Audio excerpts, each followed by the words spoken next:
Update data vaksinasi per 25 Agustus 2021. Jumlah masyarakat yang sudah divaksin dosis pertama sebanyak 382.923 orang atau 30,86%. Sedangkan pada vaksin dosis kedua sebanyak 276.223 orang atau sekitar 22,26%.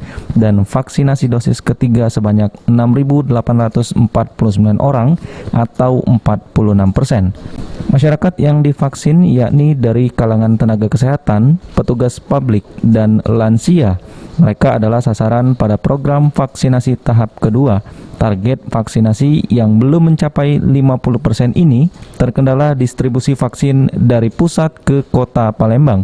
Sasaran yang telah divaksin ini datanya akan diinput dalam aplikasi.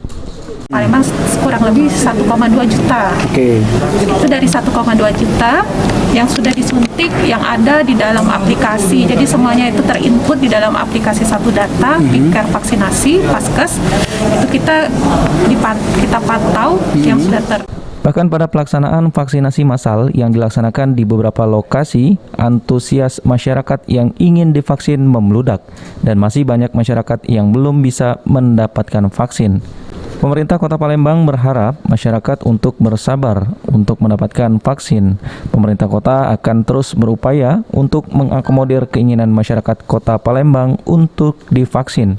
Sementara untuk masyarakat yang menjalankan isoman, pemerintah kota juga akan mendistribusikan bantuan agar warga bisa kembali pulih.